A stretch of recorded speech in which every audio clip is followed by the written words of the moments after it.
Morning, James, or evening in your case, because you're on the other side of the world in the UK. Great to have you here. Almost the end of 2023, and we're all starting to look ahead to 2024 with interest. So I thought it might be a great chance to speak about JPMorgan global growth and income and ask you a few questions about how the investment trust is positioned. So thanks very much for sharing your time. No, thank you very much, Mark. It's great to be on here. Thank you. Let's maybe start with the economy, economic activity. And I guess when we think about 2023, we've seen a very resilient US economy, a bit of a disappointing Chinese economy that didn't reopen with the same vigor we were all hoping for. And then you've got other parts of the world that are somewhere in between. So when you think ahead to next year, which parts of the world, which regions, which economies are you expecting to prove most resilient? And are there any areas that you're most worried about in terms of growth and activity? Yeah, I mean, if we break that down a little bit, I mean, if you look at the US, the real resilience has come from two areas. The first is the consumer. They've surprised us by how strong they've been and for how long. And if you look at the details, the consumer has basically been given an enormous amount of stimulus checks over the last several years, and that's beginning to get depleted. So, from what we can see, is that the cash balances of the consumer have now largely gone in the lower income thresholds. So that part is beginning to be of a concern. Where they've, I guess, surprised to a certain extent is that they have leveraged up. So after years of deleveraging, it feels that the consumer has come back and used that tool yet again. So I think that's what's kept them a little bit healthier for longer, or say more resilient for longer. But we're just seeing so many parts of that beginning to get tougher. So credit cards have become, much more expensive across the US. Auto loans, it's the same story. We're seeing delinquencies already picking up. So all of that credit tightening, really implies that the consumer is going to find life a little bit tougher. Now, the other area has been industrials as well. So that's largely being driven by the IRA. And it's hard to see over 2024 in a run up to an election year how that's going to slow down. While I think we're still going to see the Fed continue to try and put the brakes on, I think the stimulus is going to stay in place at least till elections are out the way. So it's a little bit hard to see how 2024 is going to pan out because you've got these two levers pulling in opposite directions. And you talked about China as well. China's a bit of the opposite story. They've had a very weak consumer. Their confidence is pretty low, and mine would be too if I'd been in China with the lockdowns and not knowing whether I'd be able to go. If there's another wave of COVID, would I be able to spend or do I have to save? And that's been a real issue for China in particular. So we're not macro experts for what we're trying to achieve in JGGI. We're trying to look for high quality companies, but to the point that you're asking, we are trying to avoid those parts of the market. So where we think earnings still have some downside risk, and we talked about it here, is really parts of industrials where we think that they're over earning because of the IRA. And also parts of the consumer cycle. So those two parts of the market, we have arguably our biggest underweights. Interesting. So definitely still a bit of a mixed bag. Let's move on to inflation and central banks. And you touched on the Fed. So let's talk about that because central banks are obviously going to play a big role, one would think, in how the economy develops and in terms of returns. So I guess when I look at that inflation backdrop, with the exception of Japan, it looks like for the most part, central banks are getting inflation under control. And we're all quite hopeful that that will mean interest rates are at their peak in many of the major countries and that we might even see some easing come through in 2024. So what's your take on that? Do you think that central bank policy rates are at the top? And where are you expecting to see some potential cuts in 2024? Yeah, I think they are sort of relatively high. I think there's an argument that they're going to be higher for longer. And if you take the sort of breakdown of inflation, we had the first wave was the consumer goods part, and you saw that extra demand coming in from the stimulus checks. You saw the supply constraints, and you got the inflation in that part of the market. Now, where that's already largely rolled over to a large extent. The next part of inflation has been on the services part of the economy, because the demand budget or consumer budget switch over from consumer goods into services to some extent. And now we're seeing wage inflation. The demand for labor is incredibly high. I mean, you're getting it from the services side, you're getting it from consumer goods, because a lot of consumer goods has so much supply constraint, they don't want to let their employees go. So they want to hold on to them for a little bit longer. That's causing a significant amount of wage inflation, which is causing inflation in the services part of the economy. Now, hopefully, we will see those pressures begin to ease. They have already, to some extent, shown signs of easing. And now you picked on Japan as well, which I think is an interesting case study, because it's quite interesting in Japan. They never had the same level of inflation, or the rampant inflation that we had in other parts of the developed market. But the flip side is we've had this sort of 4, which is now sort of 3% inflation, and it's sticking around for a little bit longer. But arguably, they never went through quite as much rampant inflation. And one of the things I think is quite interesting is they have a lot of long-dated government bonds, which is a lot of the Japanese banks hold these government bonds, and I think there's a chance that Japan is trying to take them off the balance sheet of the banks onto their own balance sheet, because they don't want to cause the issues. If they raised rates and all these bonds were sort of worth a lot less, then you'd arguably have a little bit of a Silicon Valley Bank issue that would happen in Japan. So they're trying to control for that, I think, at the same time.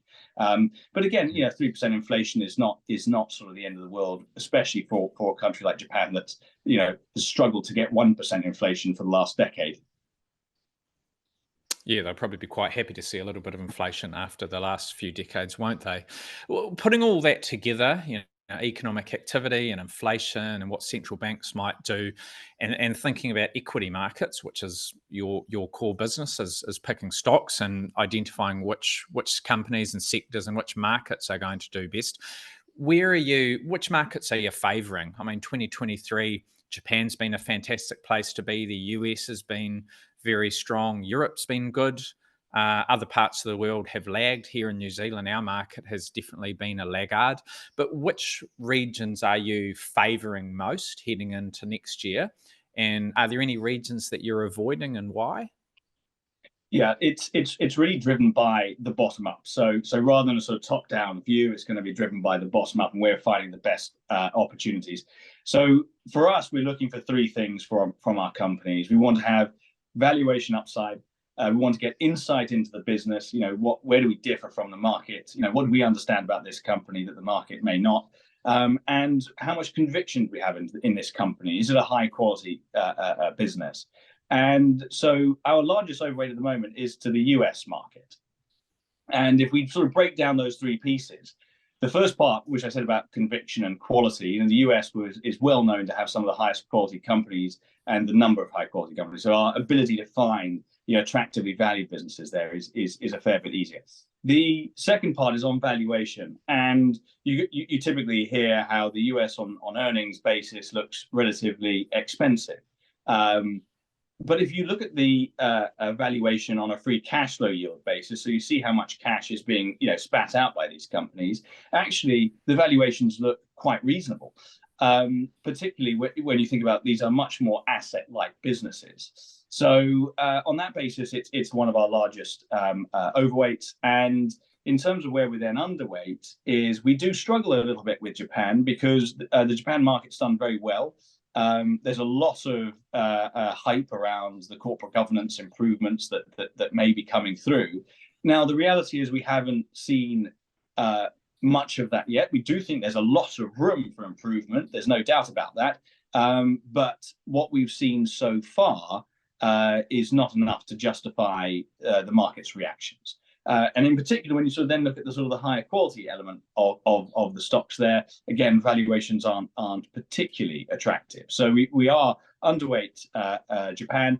We're also relatively underweight emerging markets for sort of a slightly different reason. But it's about the governance element and the quality element of the companies, how much sort of geopolitical risk there is around some of these names. And sometimes you can find some great companies in Europe that give you the end exposure. So, your luxury brands like LVMH have that emerging market income growth attached to it, and you get the governance of Europe. So we can sometimes play emerging market growth potential through other names in the developed market.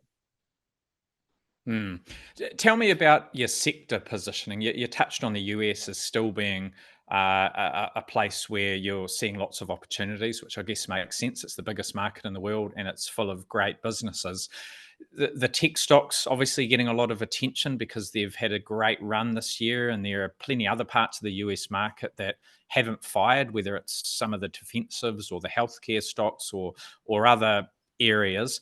How are you approaching things at a sector level, and particularly with the tech sector and the AI market darlings of the 2023 vintage? How are you thinking about all of those sorts of nuances? Yeah, so why don't I start with our biggest positionings, then we can get to AI in particular, but we'll sort of be tackling as we go. So in terms of our largest underweights, it's to the low growth cyclical part of the market. So this is where we think earnings are well above normal levels. So whether you're looking at your rate sensitive banks or your life insurance companies have had all the benefits of interest rates having picked up, but they haven't seen the costs of that yet. So you've got your provision cycle that's very likely to follow.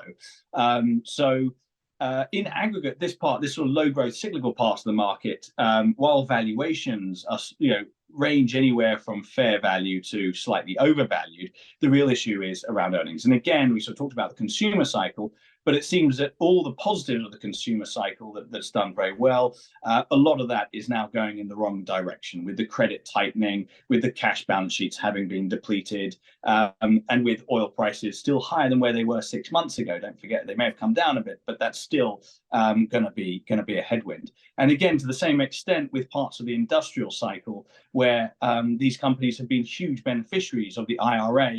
And at one point, that's likely to normalize down. And when that happens, I think a lot of these companies, the earnings, the profitability these companies have had needs to come down with that. The flip side, though, is that within the cyclical arena, we think the semi-cycle is very attractive. This is a sector that is largely corrected already. It's spent huge amounts of capital. The capital intensity has gone up enormously over the last 3 years. What that means is they've built out huge amounts of volume growth potential, and we think we're going to see that volume growth. We think AI is going to give you better chip growth, whether it comes from GPUs or CPUs or even memory. We think that AI is going to just the number of chips and data consumed is just going to mean all chips go up. So we think that capital intensity comes down. Growth will be better in the future than what it's looked like in the past. So you're going to get this big improvement in free cash flow generation. And at the same time, these are really high quality companies. So if you think about one of the statistics I always like to use is if you go back through time in Europe, from 2014 to today, we've seen about 40% compound growth in data usage. Now, what's really interesting is that the mobile companies, the telcos, have not seen any of that in their bottom line because they haven't been able to price for it. But if you look at the semiconductor companies, all that data usage, all that chip in demand increases, they have been able to price for that. So they've seen, they're the best performing sector in the last, or best performing group, I would say, in the last 10 years. I think, and then maybe we should touch on, sorry, you did ask as well, just with regards to the other tech parts of the market, we are actually quite neutral to that part of the market because while we do think that earnings were largely corrected in the previous cycle, but going forward, we think earnings are going to look significantly better. We are seeing AI isn't a fad that we've seen in other parts, like when we had the tech bubble. We are seeing improvements in companies. We are seeing, Meta coming out and telling us about how their yields on their marketing have gone up substantially. So we are seeing improvements from AI.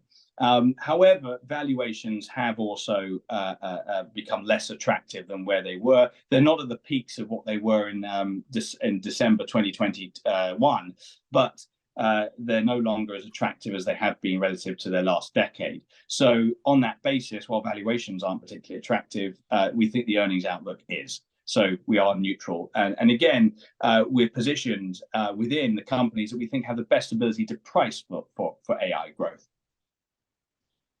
Fantastic. Thanks, James. And just to clarify for listeners, James has mentioned IRA a couple of times. That's the Inflation Reduction Act, which was one of Biden's policies that he enacted early in his term.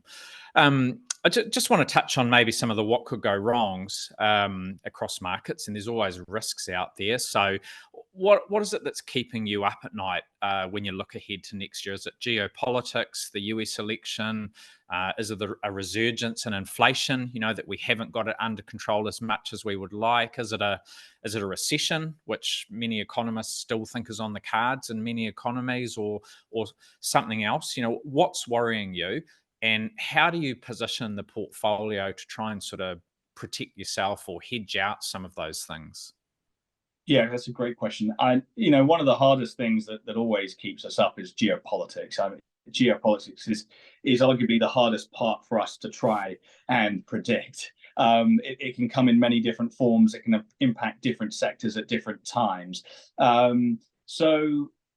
With regards to that, though, we are typically underweight the parts of the market where geopolitics are heightened, which is the emerging markets typically.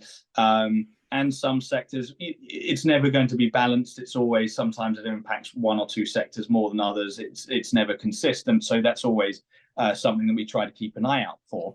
I guess the other part is obviously the recession, and the recession risk we think is relatively high. But with that, we are defensively positioned. And within that, there's also multiple different cycles that are unfolding right now. So we think we're well positioned within the cycles that have already had that earnings downgrade that now we think will inflect to better times. So we think we've sort of positioned ourselves quite well with regards to the earnings cycle. And the other thing that's really important in a recession is quality. So we are very heavily overweight quality companies. It's one of the highest levels of quality exposure that we've had in the portfolio today, and we have enormous amounts of data at JPMorgan to show that the quality companies throughout a cycle will typically get upgraded. Their earnings will be upgraded significantly more than the rest of the market, but that happens much more so in a recessionary environment than it does through the rest of the period. So given our overweight to the quality companies, we think that'll bode pretty well for the portfolio. Thank you. Just one to finish up, and you've touched on this a little bit already through our discussion, but I know at your heart you are picking companies and businesses rather than trying to make calls on what central banks might do or other macro indicators or geopolitical issues that no one can predict. So when you're thinking about businesses that you want to own, can you give us a few of those key attributes that you're looking for in a stock, and maybe an example or two of companies that at the moment fit the bill?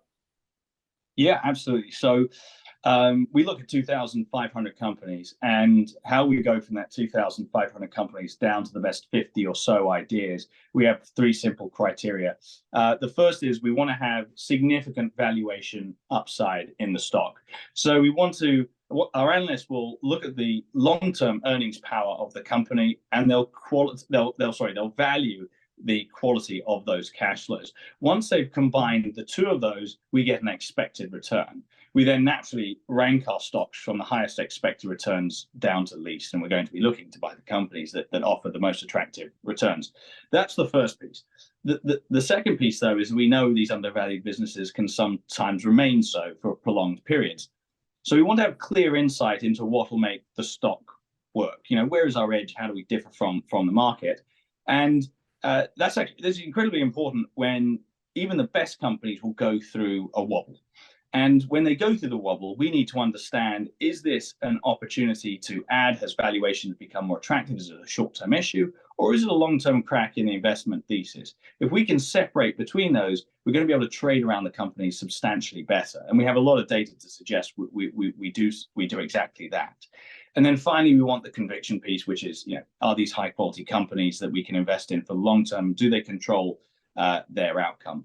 So again, we're sort of looking for those high quality companies, attractively valued. And again, it's not a simple valuation approach like a PE. It's much more complex. We're thinking about what the right fair value of these companies should be.